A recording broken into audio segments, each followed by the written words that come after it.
No question, I've become obsessed with Saskatchewan monster whitetail.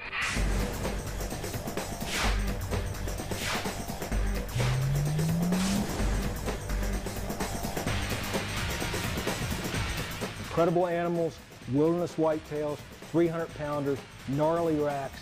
No other place like it to hunt whitetail deer in North America. Call it a streak of luck, call it skill, but mostly call it what it is, Saskatchewan. This is the northern wilderness where world records grow. And for the last 3 seasons running, Saskatchewan succeeded in producing monster bucks for host Mike Hanbeck, as we'll see on this triple-decker episode of Winchester Whitetail Revolution.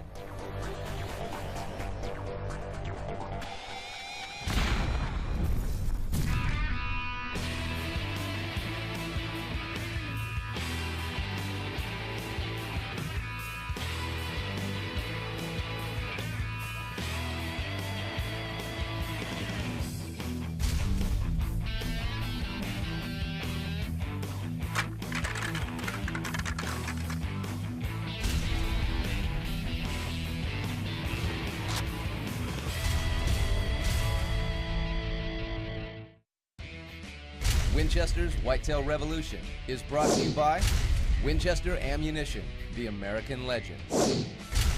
Otis Technology, the most advanced gun care system in the world. Code Blue, perfecting the science of hunting. Winchester Repeating Arms, the guns that work.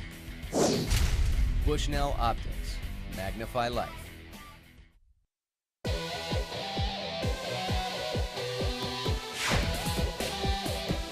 These woods are dark and deep, and the deer big and gnarled.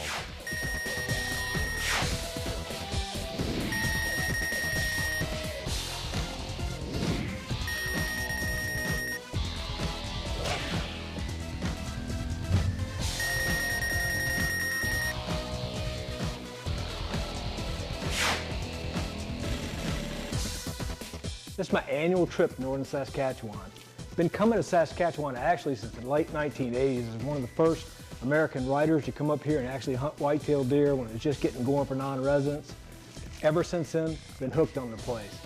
Saskatchewan's called a prairie province of Canada, but as it stretches north from the 49th parallel to the 60th, the prairies give way to dense, nearly impenetrable forests that are home to some of the biggest whitetail on the continent and some of the best hunting on earth. Up here, Buck Paradise, we do all our hunting out of ground blinds. We let the game come to us. The country's so thick, it's got to be done that way. Game's got to come to you. When you come to Saskatchewan, one of the big things you got to get in your mind, you got to put yourself in a mindset of getting to a blind when it's still dark in the morning, around 8 o'clock here, and sitting there all day. This hunt up here isn't a strenuous hunt. It's more of a mental hunt. You are in your stand 9 to 10 hours a day. It's tough for a lot of people to do. It's tough for me to do. And I had to really get used to that fact that you sit there all day.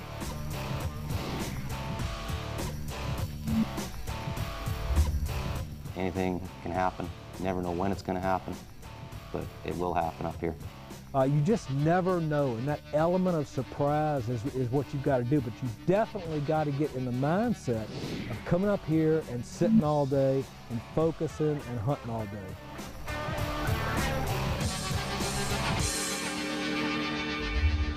On the first of Hanbeck's 3-season run in Saskatchewan, he came in the rifle season in November. The deer are rutting then, and a hunter can catch sight of a tremendous buck at any time of the day or any part of the hunt. It can happen in only a few minutes, making a hunter wonder if this is too soon. What keeps you going and what drives you when you come up here, and I know this from experience, I've hunted here many, many times, is that any time the buck of your dreams, a gigantic monster, is liable to step out.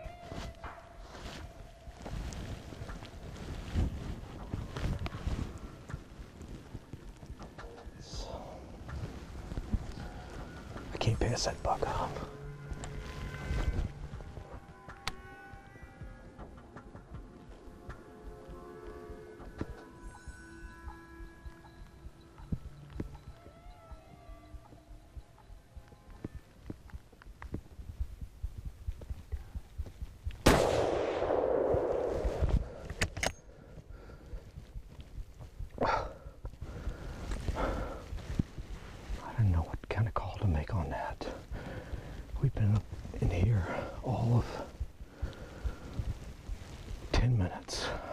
15 minutes.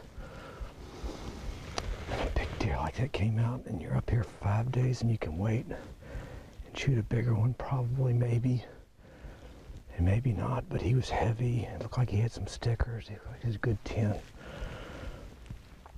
I don't know. Look at this place. This is unbelievable.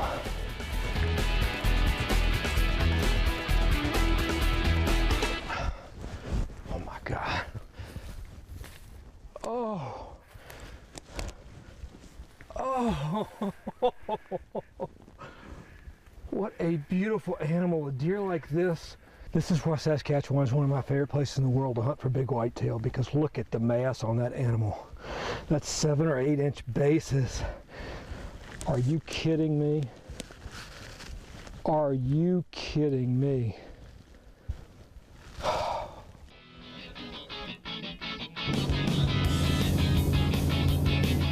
I pull up on shore and John's standing there. He's like, "We got one." I'm like, "Well, great." He says, "Yeah, he's a 22 pointer." And I said, 22 points, you know, that just doesn't happen every day. Grant's unreal, buddy. That is a heck of a buck, Mike. I'm telling you. My gosh, look at him. You know, you can come up here and hunt for 6 days, or you can come up here and hunt for 20 minutes. Some monster like that steps out of the wilderness. He is unreal. It's unreal, man. God, look at the points on him. Unreal. And the mass. Hey, Brandon? That's a heck of a deer. Isn't he something? Isn't he? He really is, buddy. Something that whitetail hunting teaches, especially Saskatchewan whitetail hunting, is that you're on the deer schedule and not the other way around. So you may sit from dawn to dark for 6 days and never see a buck. Or you may see the biggest buck of your life in the first 10 minutes of the hunt. And seeing that and deciding to shoot may actually be harder than seeing nothing at all, as you wonder, could there be anything bigger?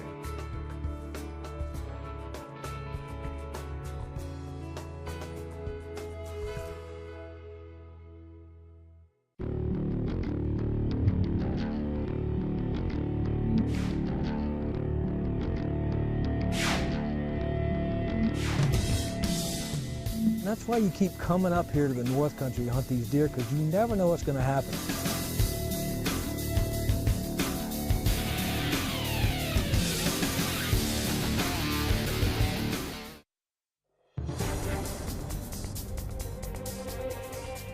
It kind of goes against your grain as a deer hunter. You know, you're always expecting to see big deer early or big deer late.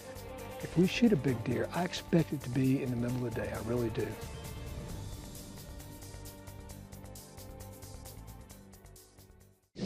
Welcome again as Mike Hanbeck pauses in his Saskatchewan Whitetail Odyssey to tell us how endurance and presence of mind combine to let a Missouri hunter take the buck of his lifetime.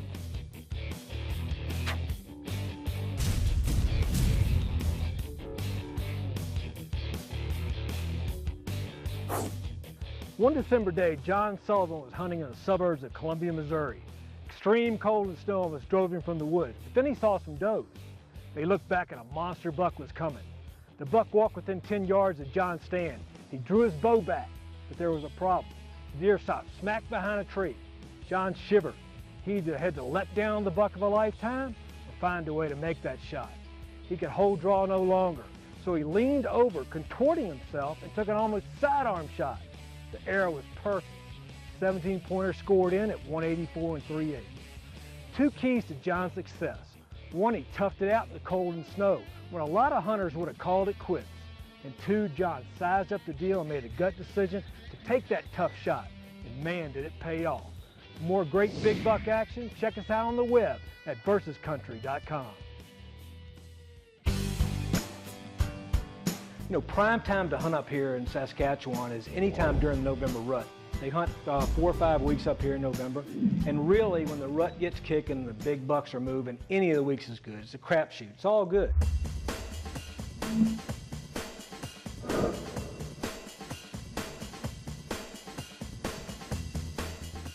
But what's unique about this hunt is we're in muzzleloader season. We're backing up a little bit in late October. So things are a little different. It's a different game. You know, you've got the pre-rut just starting to kick in. You got deer moving more on a bed-to-feed pattern. They're going to be running does for a month, and then it's going to get cold, and they got to survive. So right now, they are bulking up.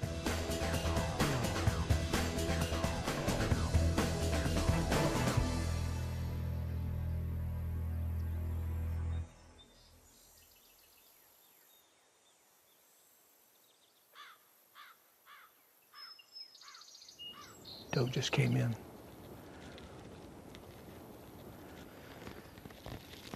And we've seen a couple little bucks this morning, so the big one could show up anytime.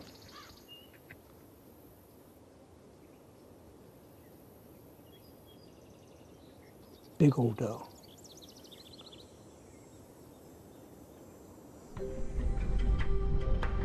After scoring the biggest buck of his life the year before, Mike headed back to the promised land in an attempt to find another monster buck. It was no easy hunting this time around. Mike was forced to wait for the right opportunity to come his way. I was waiting for 5 days and passed up a couple of smaller bucks, and it got to the last day, and I came back to a spot where I shot the biggest buck in my life. Had a doe and fawns come in, and they kind of got spooky and all that. And when she ran down there and started snorting, I said, you know, there could be a buck up on that hill right there. And sure enough, not 10 minutes later, here comes this beautiful 9-pointer with these gigantic dagger tines.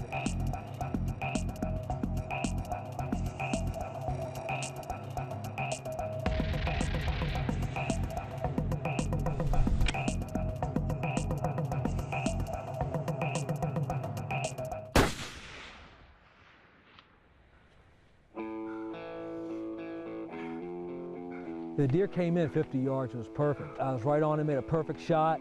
As soon as he got in the woods, it looked to me like he went right down. So now I'm pumped to work 6 days for this buck. I'm sure gonna reload before I go over there and look at him.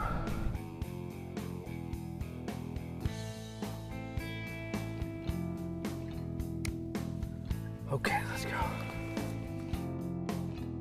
It looks as if Handbeck's made a solid hit on the deer. But will this big-bodied buck be where Handbeck thinks it went down?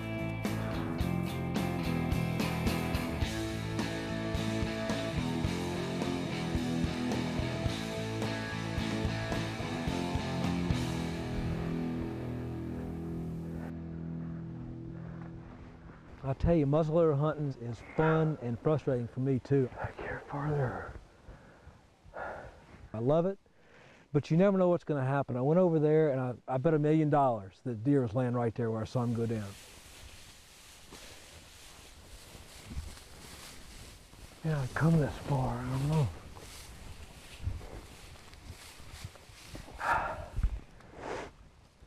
Let's see. I went over there and no buck. But I could see where he kind of stumbled up that hill. And I went up that hill, and then I went up another little hill. It's a tough thing to do sometimes when you got to follow up a deer like that, but I did, and I got up in there, and then I saw the buck. There he is. Look at this big Saskatchewan monster. Saskatchewan, baby, that's why I love it. Things are different in the muzzleloader season in Saskatchewan in October. White suits are not required. The weather's warmer. The deer are different too. In November, food for bucks is a means to an end, finding does. In October, though, they are feeding to find the strength to find the does later on.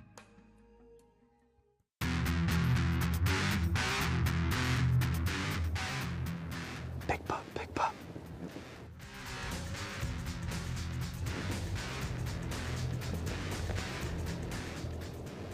Oh, he's a good one.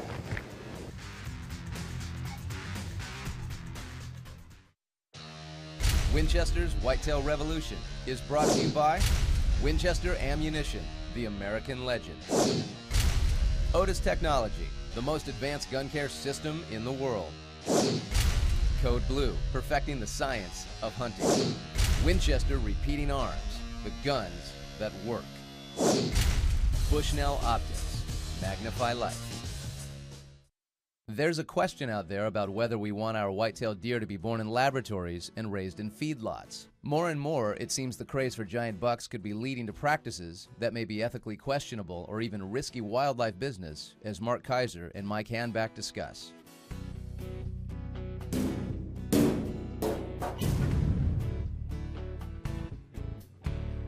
Have you opened up some of these hunting magazines, some of these deer breeding magazines lately? Man, the size of these deer makes my jaw drop. They're huge. Have we kind of gone off the deep end? you know what? We're probably right there teetering on the edge. The point is the average guy knows what this is. The average hunter knows what it is. He knows it's a bunch of fat cats and big time spenders getting together in these enclosures and you know, growing these super bucks. I don't think we should stop this here craze or rage or whatever. And the reason I say this is because, hey, this is America. We are free to do what we want. We need to regulate them so they do not get into the wild and infect the wild breeding stock that we have out there. The fact that a few of them could, like Mark says, maybe escape into the wild and all that, I mean, that's taking it way too far in my opinion. I mean, that's just kind of going out there and you know, fearing the sky's gonna fall, Chicken Little type thing. Well, anything can happen anywhere. You know, the worst thing that we got a hell of a lot more problems to worry about in the hunting world than some gigantic zoo buck, you know, escaping into the wild and maybe breeding deer or whatever. When you look at wildlife breeding and how big they're creating these deer, you've got to remember, this has been going on and has a long tradition in the livestock industry. And these deer in pens are just that, livestock. I'll just say, you know, worrying about one of these big gargantuan monsters getting out of a fence and breeding some does is really a non-starter. Really silly to even think about it that way. Could the price of giant bucks be too high? Give us your thoughts at www.versuscountry.com.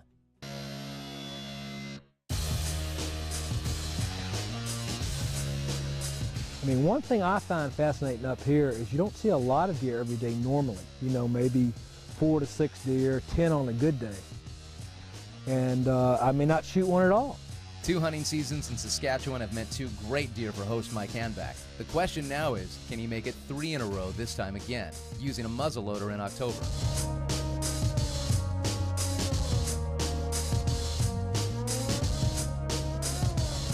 You just never know what's going to happen. And especially up here where these big deer live, because when they step out, they don't make any noise. You don't hear them coming. You'll look up and boom, there he stands.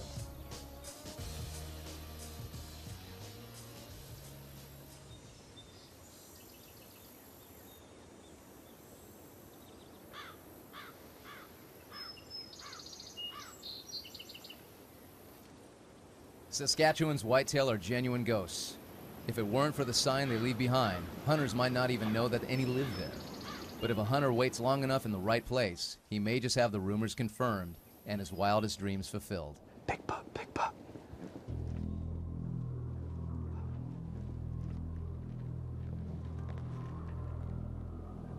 Oh, he's a good one.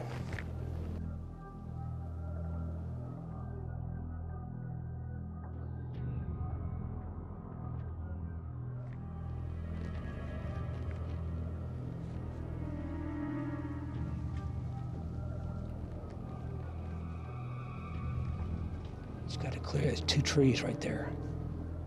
Okay.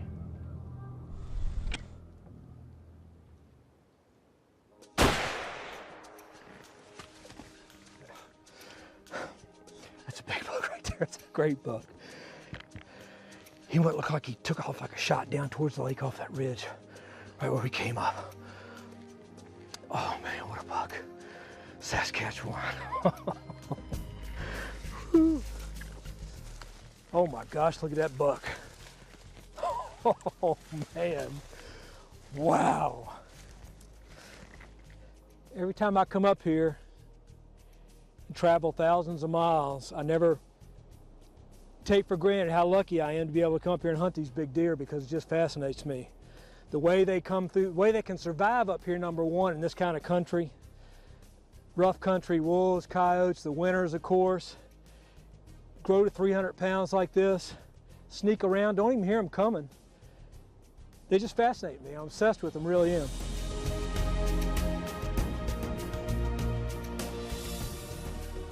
What do you think, buddy? Right on. Oh, man. Look at that deer. Thank you. Great Look at job. that deer. Oh. Just what you said. I mean, all these rubs and scrapes started popping up in here Yeah. last couple of days, and I was coming down here to find him. It didn't go far, but I mean, it's just torn up It's in tore here. up on this ridge line. It looks good. You know, warm, Yep. full moon. We're expecting that midday rut activity. Not really rutting, but just a little bit of pre-rut stuff, but mostly just activity moving in the middle of the day and popped right out. You never know. Incredible. The wind laid down a little bit, and that, I think that helped him come out too. I think so. You know, but let's take him for a boat ride. The whitetail of Saskatchewan are indeed a magnificent obsession, and season after season they draw Mike Hanbeck and many more hunters like him back to the deep woods. They say 3 times a charm, but maybe they mean it's a spell. And the spell it's cast on Hanbeck means that come next year, you'll find him once again in Saskatchewan.